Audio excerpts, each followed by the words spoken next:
we resist the deep polarization that is at play in our country right now by really modeling that Christian love for people who look differently than us, worship differently than us, and yes, vote differently than us.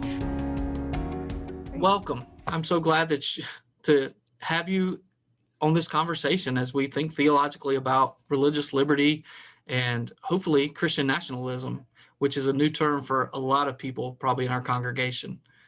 But I Great. wanted, Thanks for having me, yeah, Tommy. it's Yeah. great to have you.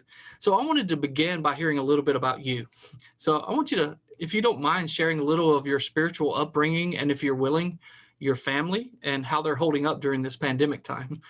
Yeah, absolutely. So I am a native Texan from Austin, Texas, and grew up in Baptist churches from the very beginning, was baptized at age 7 at Riverbend Church in Austin, Texas, and then grew up at Highland Park Baptist Church in Austin. And that's where I really started connecting with some of the Baptist distinctives, particularly around religious liberty. And it was from a church member at Highland Park Baptist, Jim Sapp, that I first connected with Baptist Joint Committee when I was a college student. I went to Georgetown University in Washington, and he at that time introduced me to BJC, and then I first did some volunteer work for BJC, then became an intern, then went on staff as a legal assistant, and I worked then with James Dunn and Brent Walker, Melissa Rogers, and Holly Holman, with whom I now work, of course, at BJC. And then went back to Texas and went to law school, practiced law, but always remained connected to BJC and, of course, connected to the deep importance of religious freedom. And so really heard a call to come back to BJC to lead the organization when Brent Walker announced his retirement in 2016. So I have been leading the organization since the beginning of 2017. And I live in Washington with my husband, Robert, and our 5-year-old son, Phelps. And we, I think also interesting from the perspective of religious freedom, I have an interfaith family. So my husband is from the Reformed Jewish tradition, and we are raising our son in an interfaith household with exposure, to both faith traditions and in the true spirit of religious freedom, knowing that it will be his choice someday and that he has freedom to choose which religious tradition, if any, to follow. And of course, like everyone else, the pandemic has impacted our families. Fortunately, we remain in good health. But the city of Washington has been, pretty strict in social distancing and other measures. So we have at-home kindergarten. We are doing virtual learning through the DC public schools right now with our 5-year-old and working remotely. I'm coming to you from my home in Washington, working remotely during this pandemic time. Yeah, it's a challenging, interesting time. Yeah, absolutely. Well, I know probably most of our congregation is familiar with the BJC, the Baptist Joint Committee for Religious Liberty. But if you could give us a brief overview and history and some of its principles for those who may not be as familiar. Yeah, well, and thank you to the church for your longtime support and connections to BJC, for having speakers from BJC come and talk with you, usually in person, but I'm so glad to be able to be here virtually now. So BJC, we date our founding back to 1936. So we have 84 years of protecting religious freedom for all people. From our beginnings, we were a coalition of different kinds of Baptists coming together because we were united in our support for religious freedom as one of those Baptist distinctives. I know we'll talk more about the theology behind that, but this idea that religious freedom is so important to having a free relationship with God. And so that has inspired our work to stand up for religious freedom, not just for Baptists, but for people of all faith traditions, including those who don't claim a faith tradition at all. Our work, we are primarily an education and advocacy organization. And so we do our work from Washington, D.C., working directly with Congress and in the courts to stand up for principles of religious freedom and church state separation. We also do quite a bit of work in education, educating groups of people, including congregations, just like Mhm. this conversation we're having today. And we also do work to equip supporters who are interested in getting more personally involved in the defense of religious freedom, equipping them with the resources they need to be effective advocates in their communities and with their elected officials. How do you do that? How do you train people to advocate? What does that look Yeah. like? Well, we do sometimes we do actually advocacy trainings. Last year I did a series of advocacy trainings where we went to different communities and talked directly trying to demystify the process of being in touch with elected officials and then giving resources like one-page information sheets and talking points and to be able to kind of empower and equip those advocates to have conversations about religious freedom. I think we're also going to talk quite a bit today about Christian nationalism Yeah. and a particular initiative that BJC has been leading called Christians Against Christian Nationalism. And all of that is about providing the kind of language and resources and talking points to be able to have these really important conversations about Christian nationalism, about religious freedom with those around us, with our neighbors, with those in our social media networks. And so advocacy, yes, it involves having direct advocacy with our elected officials in Washington and with their home offices and in your states, but it also starts with being an advocate to those in your family and your friend network and your congregation and your broader community. And so helping people understand all those different places for advocacy and giving them the tools that they need to better maybe articulate their support for religious freedom and how it comes into play in the issues and topics that are coming up in our news in our world today. Yeah, that's good. And with that, I know the term religious liberty has been confusing a lot lately. We've heard it a lot in public discourse, and I think a lot of times when I hear it, it sounds different than the way I I've understood it for many years. So, look, how does the BJC and or you in particular, how do you define religious liberty? And can you talk about how maybe it's being used in different ways in our society today? Sure. And we have an entire resource when I'm talking about these resources. We have an entire resource on our website. Our website's bjconline.org, so people can feel free to Yes. check that out. But we have a resource called What is Religious Liberty? Mm. It's something we developed a couple of years ago because we found that there was increasing confusion about what that term even meant. And so we define it as the freedom to believe, and that freedom is unlimited. Um, and the freedom to act on those beliefs without unnecessary interference from the government. And so we believe that there is a broad protection for the free exercise of religion, but it's not unlimited. And that's because none of our rights are unlimited. If we all had the unlimited right to act in every situation, then all of our freedoms will be impacted. We live in a community, and therefore we have to balance our rights of action against other rights of action because we don't all believe the same thing. We don't all practice our religion in the same way. And that is one of the beautiful things about the founding of the United States, that we were founded as a place for freedom of religion. And the way that we defend that in this country is that we don't have a government endorsed religion. We don't have a government sponsored religion. We aren't a Christian nation. And we'll talk more about that when we get to Mhm. Christian nationalism.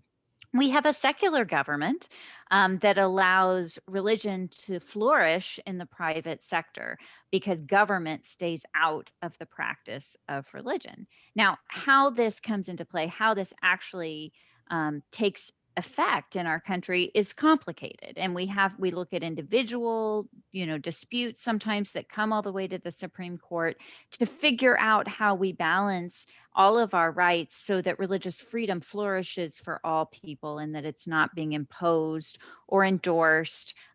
It's not being imposed by the government, it's not being promoted by the government, just as it's not being hindered by the government Mhm. either. And, specifically, a lot of the work around of the BJC comes into defending religious freedom in our specific American context, which of course is supported by the US Constitution, by Article 6 of the US Constitution, which says there will be no religious test for public office. And then I think, more well known is the protection for religious freedom in the First Amendment, that Congress shall make no law respecting an establishment of religion or prohibiting the free exercise thereof. That there are two ways that we protect religious freedom in this country: by not having an establishment of religion by the government, that the government stays neutral when it comes to religion, and that we protect the free exercise of religion as well. So, I'm sure it's pretty boring in DC these days with the pandemic and uh, losing Justice Ginsburg and then the confirmation of Justice Barrett. And then I hear there's an election going on sometime soon. So all of these things are happening right now. So how do we think about those issues of government trying to help maintain the health of those who are in its um, who are the citizens of the states, and at the same time recognizing that churches are a different institution, maybe that should be thought of differently. How do you think about that? Yeah, and I think this question that you raised, it really is one of these novel issues of religious freedom that has Mhm. come up during this pandemic. One Yep. of the most basic free items of free exercise of religion is the ability to gather for worship. And that has been highly protected in the United States, since our beginning, is this idea that worship itself, corporate worship, is core to the free exercise of religion. And so, just as I stated earlier, in defining religious freedom, we have the freedom to act without unnecessary interference from the government. And that's where some of these local restrictions that have come from, local authorities, state authorities, that limit gathering size during the pandemic. We're still learning so much about the novel coronavirus, even 7 months into this pandemic. But one thing that we think we understand it is that it is, well, one, highly contagious, and two, that it's mostly contagious with people in close proximity, often without masks, right, and often indoors. And so public health authorities, have limited the size of gatherings to try to control the spread of the virus. And the virus doesn't discriminate about where you are. The virus will spread just as readily in the house of worship as it might in a restaurant, for instance, or at a sporting event, or at other places where people are sitting close together for prolonged periods of time. And for that reason, there have been restrictions that have been placed without an exemption, for instance, for religious worship. There are other places where you might have a restriction that applies across the board, but because of the high value we place on free exercise of religion, you might have an exemption for religious worship. Mhm. And we've seen this play out in communities across the country, that sometimes people are applying for religious exemptions and being denied. And I think, when we think about these high values, we have a very high value for public, for gathering corporate worship. We also have a very high priority that the government has in keeping people safe, healthy, and alive. And so we've seen these come into conflict. And BJC has we haven't had an opportunity to weigh in on this in a legal briefing, but we have looked at some of these particular cases, and we found, on balance, as long as religion isn't being singled out in some way for disfavor among other similarly situated gatherings, Mhm. that the government does indeed have, um, really, the responsibility, I think, to protect everyone, by enforcing some of these limits on gatherings. during this time of pandemic. And, I think that on the most part, congregations have been incredibly responsible and understanding about the need not to gather, and have adjusted in ways that protect the health of their congregants and their neighbors, while also engaging in some very creative ways of continuing worship in this time of public health crisis. That's good. Thank you. Uh, Sure. so let's go ahead and turn to the current focus or of the BJC of Christians against Christian nationalism. So I think uh, you can jump into this, but let's go ahead and first define that for everyone as well, so that we know what we're talking about. I think it's the most important place to start, because Christian nationalism is, in some ways, kind of like the term religious freedom, but even more so, I think, is not readily understood. And so, understanding where we're starting from, so that we're all speaking from the same script, so to speak. So, we define Christian nationalism as a political ideology and cultural framework that seeks to merge our identities as Americans and Christians.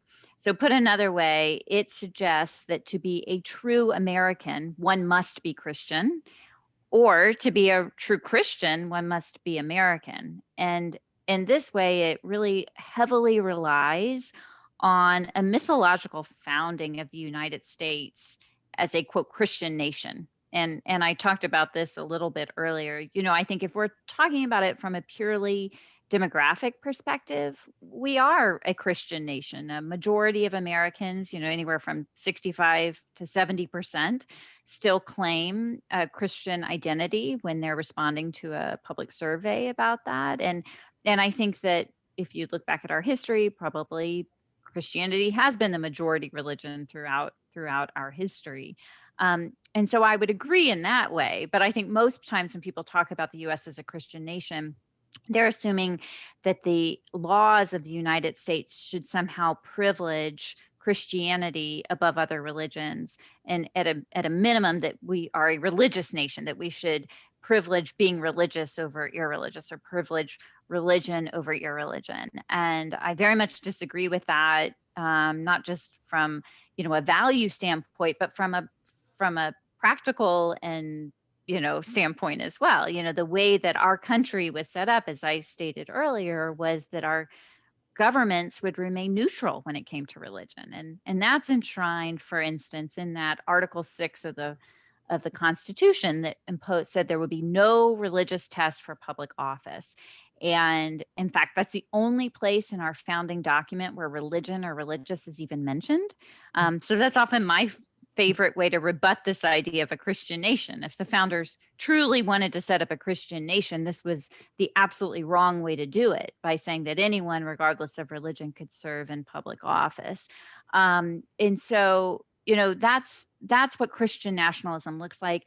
I'll say, Christian is in the term itself, but it's not a religion. Christian nationalism is not a religion. It relies on religion, perhaps, but it's more about identity than religion itself.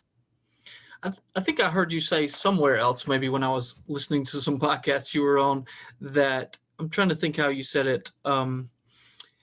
That the goal is not to label people as Christian nationalists, but to point out the system of Christian nationalists. Can you say a little bit more about that?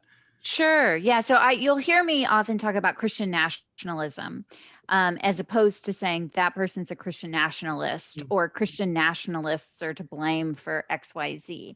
And in that way, I think Christian nationalism operates a lot like racism does in our society, that it's so pervasive. It's been with us for centuries. It's something that it's all around us, and we don't always notice it. And so, in that way, we are all living in a context of Christian nationalism, and we are all impacted to varying degrees. And so, just like I think it's more productive to talk about racism and how to dismantle it than to label certain people as racists, I Yes. think that it's more productive to talk about Christian nationalism, about how we can start to recognize it, not just in our broader world, but in ourselves at times, so that we can start to dismantle that as well. Yeah. So what are some of the what is Christian what happens when we're living the life of as an American? I think it gets confused sometimes. Christian nationalism can get confused with patriotism, Hmm. and I think having the word Christian in it, it can we can get confused. How do you distinguish Christian nationalism from patriotism? Let's start there. Yeah, so I think that's a great point. So patriotism, I define as love of country, Mm, and I identify as a patriot. yeah. I love this country, and yet, and not just and yet, and because of being an American, I am also free to criticize my country when I think it is at odds with my values, including my religious values. Nationalism, on the other hand, including Christian nationalism, really demands a total allegiance to the nation in a way, and it's threatened by criticism. It's threatened by, really calling the nation to any kind of, any kind of higher purpose, I think, and it often labels people who question some of the assumptions or the actions of the government as being unpatriotic in some way, as being disloyal in some way. And so I think it is important, when we talk about Christian nationalism, to say that in some ways it is at odds with being patriotic, I think, because our nation has a history of dissent, and it enshrined the ability to dissent right there in the First Amendment, alongside freedom of religion, freedom of speech and freedom of press and freedom of petition and freedom of assembly. All of these freedoms in the First Amendment have to do with, raising your voice against the government in some ways, and how important that was from a minorities' rights perspective, to go against the tyranny of the majority. And so, one can be patriotic and not, sacrifice one's religious ideals at the same time. I think Christian nationalism, on the other hand, really demands allegiance to the state above all else, including one's religion.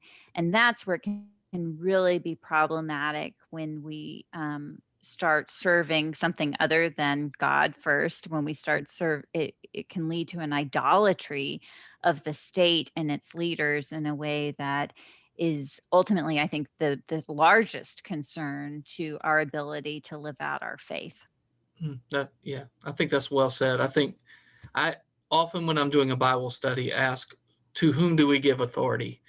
Where does our allegiance lie? Mm. And I think it at least is a question we have to continually ask ourselves, so that we don't get caught up into the I don't know, I hate to use this word, but mob mentality, mob Hmm. mentality of those who are just like us that move us in a direction away from our total allegiance to God, which kind of moves into a maybe another question I have about white white supremacy and its relationship to Christian nationalism. We've heard a lot about that in the news. That's a language that some people are uncomfortable with, but it is out there. So, is there a connection, or is there not a connection at all? I think there's absolutely a connection. And in the statement, Christians Against Christian Nationalism, which, folks can find at christiansagainstchristiannationalism.org. But the way that we address it in the statement itself is that Christian nationalism often overlaps with and provides cover for racial subjugation and white supremacy. And the idea behind that is, some people say that Christian nationalism cannot be understood apart from white nationalism, that they're one and the same. And others struggle to see a real connection there.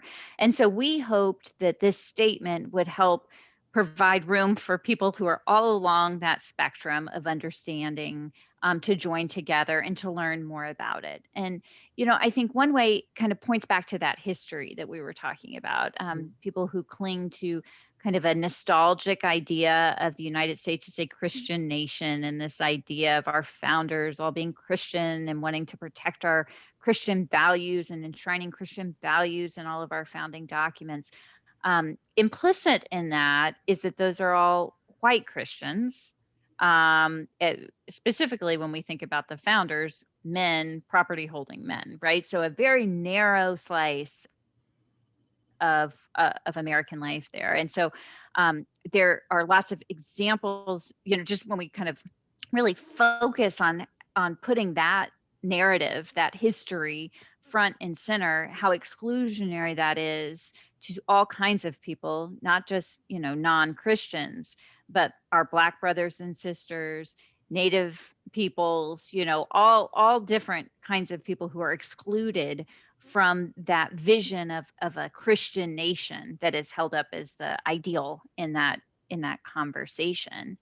I think we can also think about how terms that are linked to Christian nationalism continue to operate almost as code in some ways for that exclusionary past that some might like to continue into the present. And I'll give you a very current example out of the state of Mississippi. The state of Mississippi on their ballot next week is whether to remove the Confederate battle flag from their state flag. But when the legislature voted to put this on the ballot to the people, they said that a requirement was that it be replaced by "In God We Trust" on the flag. And that the fact that that was a political compromise, in fact, maybe the only way to get certain legislators to vote to remove the flag, should tell us something. What about that phrase is conjuring, is comfortable for people, or do we think would be required if we are going to remove this explicitly racist symbol from the flag, to replace it with something that that might not be explicitly racist, but when we think about what all that goes beneath that cultural framework of what people think when they think those terms, including this broader idea of the United States as a Christian nation, what is all in there, I think it deserves exploration and unpacking, to think about what some of those deeply embedded assumptions that go behind some of this language are. That's really good. And so, as the BJC, how are you speaking into these issues? Maybe that's one of them. Uh, maybe what's in the courts right now that they're kind of talking about that may be related to this. Yeah. Well, I think this Christians Against Christian Nationalism initiative, which we launched last year in 2019, because we saw at that point that we were just having more frequent instances of Christian nationalism, including some violent instances, that we really thought we needed Christians to be joining together to speak out against Christian nationalism, but also to deepen our understanding about what it was. And at that time, I hosted a 10-part podcast series on Christian Very nationalism good. with a lot of different, really experts on the field, including, academics and theologians and historians and public policy makers, to really think and talk about Christian nationalism from many different angles. And one thing we've done on Christians Against Christian Nationalism is we've also developed a discussion guide that goes with that podcast series. And so the thought was that communities, faith communities and others, might have discussion groups, might listen to the podcast and then have discussion groups, and try to really start to identify how Christian nationalism shows up in their communities, and also maybe in larger policy issues that are on the national stage. And another resource that we've developed at christiansagainstchristiannationalism.org is a one-pager called "What is Christian Nationalism?" And Mm. we worked with a couple of leading academics in the field to put this together, Andrew Whitehead and Sam Perry, who have written an excellent book on Christian nationalism this year. But in that one pager, they help point out how Christian nationalism can be an indicator in a lot of public policy surveys for how people come out on a number of different policy issues. And I think this also gets to our earlier conversation about white supremacy and racial subjugation, that it turns out that Americans who embrace Christian nationalism are more likely to, for instance, condone police violence against Black Americans and distrust accounts of racial inequality in the criminal justice system. They also report being very uncomfortable with both interracial marriage and transracial adoption.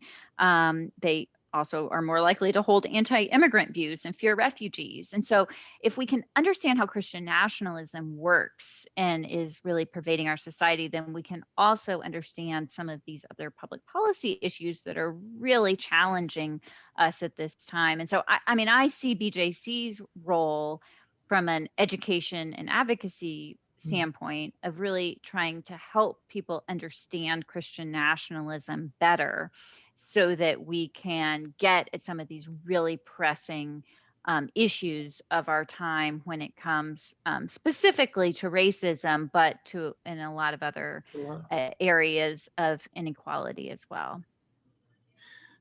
So all of this has been theological. I know I can sense that in how we're talking about this, but um, do you have a, I don't know what the right word is here. Maybe it's a hermeneutic is the word that I always use. Is there a lens either through scripture or just that makes you think that religious freedom is an essential Christian value for you, for BJC, maybe one that we need to reconsider? Mm-hmm. Well, I would speak to I would point to two texts in particular that are kind of foundational to me and to my understanding of religious freedom, and one and from both of our traditions, right? So from the Hebrew Bible, I would point to the Genesis story in the very first chapter of Genesis, and the way that God created humans to be free, and to be free to say yes or no to God, and free to live with the consequences of that. And that is the theological, I think, basis for our idea of religious freedom itself.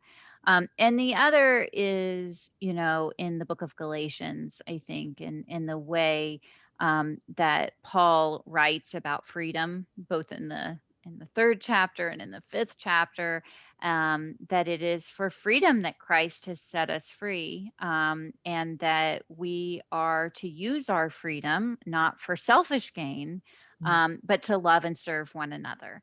And when I think about our work at BJC of standing up for religious freedom for all people, it's not to further hoard our privilege as Baptists, as a majority stature in this country, but rather to stand up and protect our neighbors' freedom as our own, to protect the right of Jews and Muslims and Sikhs and the right of atheists, just as we would our own right to have full religious freedom. And I think when Holly spoke here, one of the focuses of BJC was the golden rule of religious freedom. And I thought that was kind of a helpful thing for us to remember too, kind of the doing unto others as we would have them do unto us. And that relates just as much to religious freedom. If we can't have religious freedom for others who are different than us, it, it's only tenuous for us ourselves. Yes. Amen. I want to, I feel like this is a divided time for many of us, and in our churches that we get caught up into confusing our partisan politics with our Christian faith, and I think we mix up those two things very easily. So our politics inform our faith more than our faith informs our politics. So, what do you think faith? What role does faith play in speaking truth to power? How do we regain the ability to have conversations in a civil manner that actually keep in mind these political differences, but also how our faith can inform those? I think to the first point, how do we keep our faith from informing our politics rather than our Yes. politics informing our faith? I think that the idea of keeping that healthy separation between our institutions of religion and government is key to that protection. This idea that we, that in order for religious people, religious organizations to speak truth to power, they can't be too closely aligned to that power, because that power can often be seductive, I think, to anyone, including religious people. But there's also such a temptation from the government's perspective to co-opt that religion, to understand the great power that comes from religious faith, and to try to use it for the state's aims. And so it really is up to the religious organizations, I think. I mean, the government has its role to stay out of the way, but it's going to take um, you know, great diligence from the religious organization's perspective to maintain that separation. And I think every election we have a new opportunity to kind of reclaim our nonpartisan status, to not be used by political parties and campaigns and candidates who would want to try to limit God into their box, into their ballot box, in a way that really minimizes and offends the greatness of God, right? That God can't be limited in that way, and that we have to be the ones that help share that witness with the world, and that's important for us to reaffirm, every election. And so we will have more and more opportunities to do so. That said, I think that we should feel free. We are free, and we should feel free to bring our religious selves into the public square. And I think this gets a little to the second half of that question. But in doing so, we need to do so constructively, right? We need to Right. do so in a way that reflects the best of our traditions. And this does get to civility, this idea that our religion, our faith is also much bigger than this election, and that our call to love the Lord our God and to show that love through the love of our neighbor continues no matter who wins an election, right? From the top of the ballot to the bottom of the ballot, and that we resist the deep polarization that is at play in our country right now by really modeling that Christian love for people who look differently than us, worship differently than us, and yes, vote differently than us. And, just as Paul said, in Christ, there is no Jew or Greek or male or female. There is no Democrat or Republican. And to really embrace that our love for one another is so much bigger than our religious differences. And I don't mean to minimize the real differences that there are in political campaigns. And we can speak into that from our religious perspective while still maintaining love for neighbor. That's good. That's great. That's well said. I appreciate Thank that you. tremendously. Answering my question that didn't make a lot of sense, but you did it well.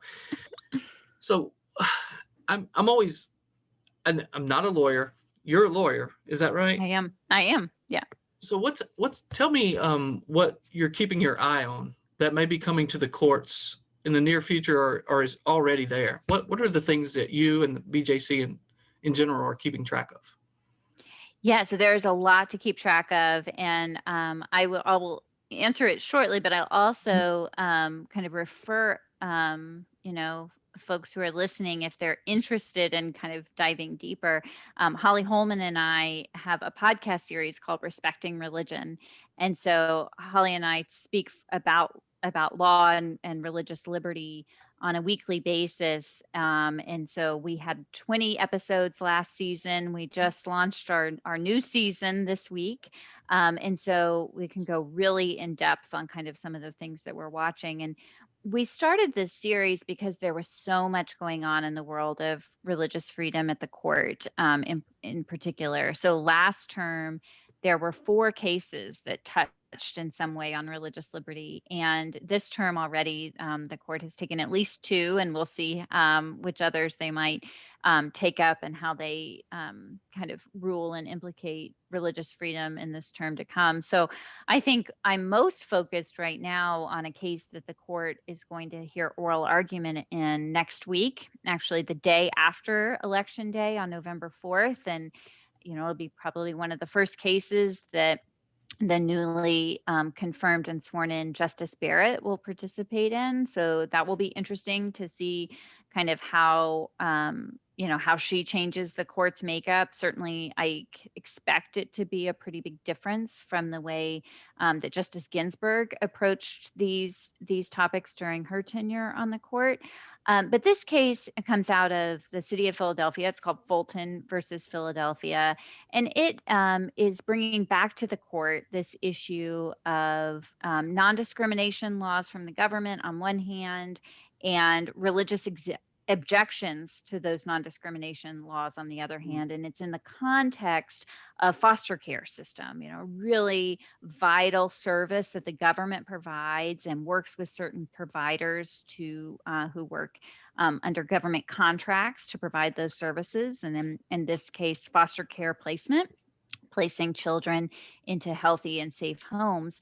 And, at issue here was a Catholic social service agency that had objections to placing children in homes with same-sex couples that was balanced against, I guess, or in conflict with the city's non-discrimination ordinance. And so BJC has filed a brief in this case supporting the city of Philadelphia and trying to bring some understanding to how, in this context of government provided services, government funded services, that upholding the non-discrimination ordinance does not threaten religious freedom, and to bring better understanding to that. So we'll be watching, of course, this case carefully and what implications it might have, not just in this area of foster care placement and services, but in the broader context of how we balance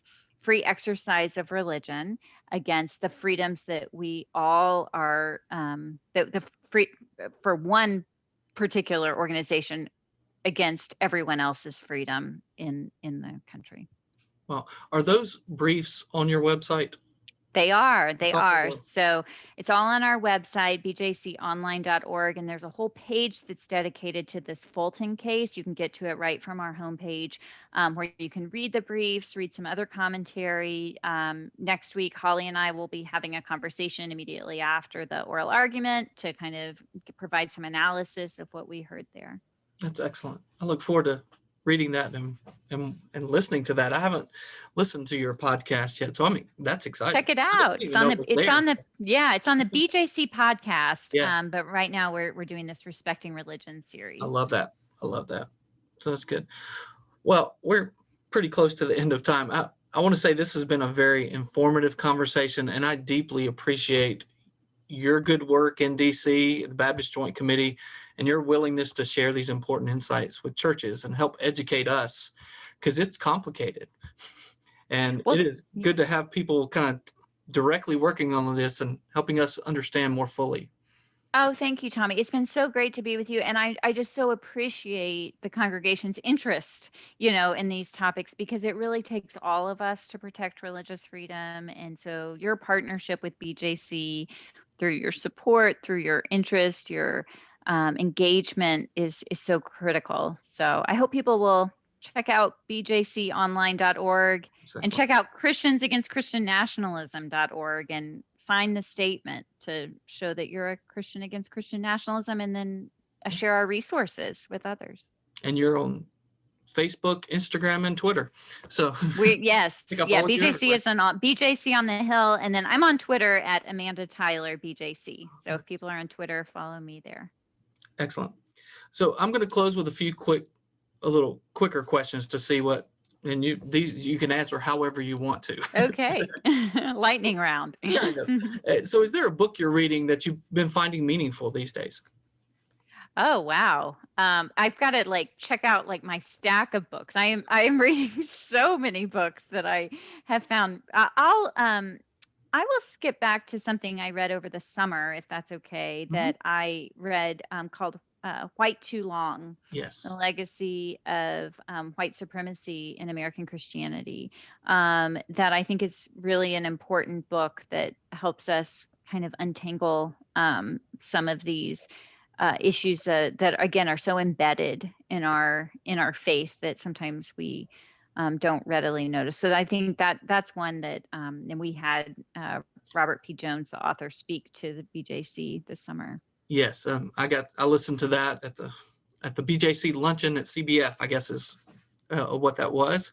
Yeah. And I'll say one of the things that I found amazing was the conversation on Facebook that followed that with Charles Watson and Seville. Alfonso Seville. Alfonso Yeah. Seville. That Yeah. was one of the best things I've heard. I shared that with our congregation Oh, the week after because I wonderful. thought it was just a great, honest, authentic conversation that we just got to overhear, it felt like. So Yeah. I thought that was great. And that's probably on your Facebook page if it's still up It there. is. It is. So great. I'm so pleased. I'm so Yeah, that pleased was with that was that. one of my favorites. Yeah. Okay, you probably don't have time for this, but maybe you do.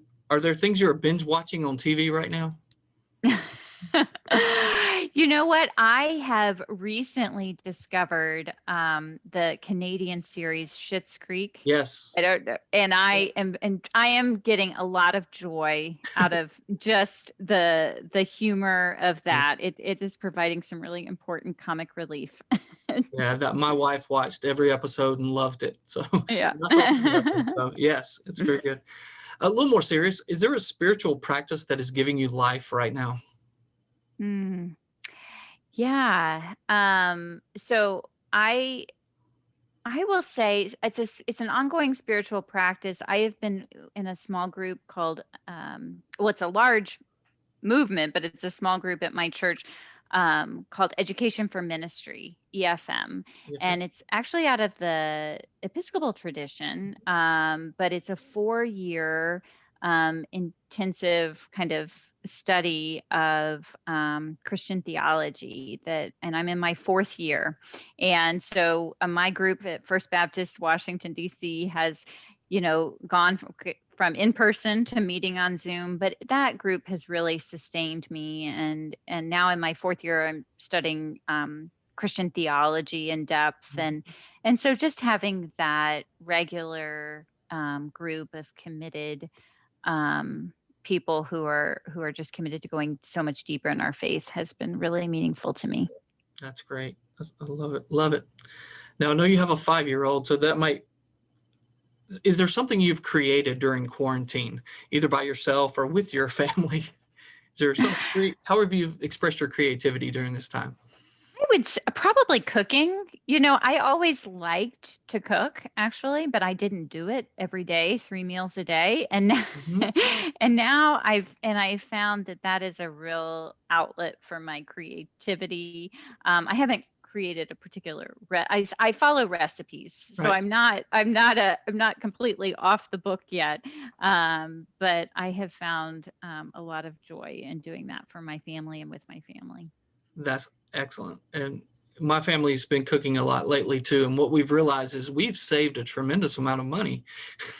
Yeah. We ate out all the time, but it's been fun in some ways and frustrating in some ways, Yeah. but also helpful in many, many ways. Mhm. So lastly, what are you most looking forward to once we can gather back together safely without masks, without social distancing, and everybody feels safe? What are you looking most forward to? Oh, I think seeing my family who lives in Texas, Mm, so both my family and my husband's family are all back in Texas, and so it has been really hard for us to be separated from them, but we have, given the vulnerabilities that they have, to the virus, and so I can't wait to be able to travel again yeah, and get to see them in person. that's good. That's good. Yeah. Well, thank you again for joining me for this conversation. Blessings to you and your family. Blessings to the great work of the BJC and all of your leadership in that. So I am grateful for you and all that you do. And thank you for being with us today. Oh, thank you so much, Tommy. This has been a wonderful experience, and I look forward, also to someday getting to travel and be with you all in Nashville. Yeah, would love to have you sometime in the future. Okay, Thank you. thanks.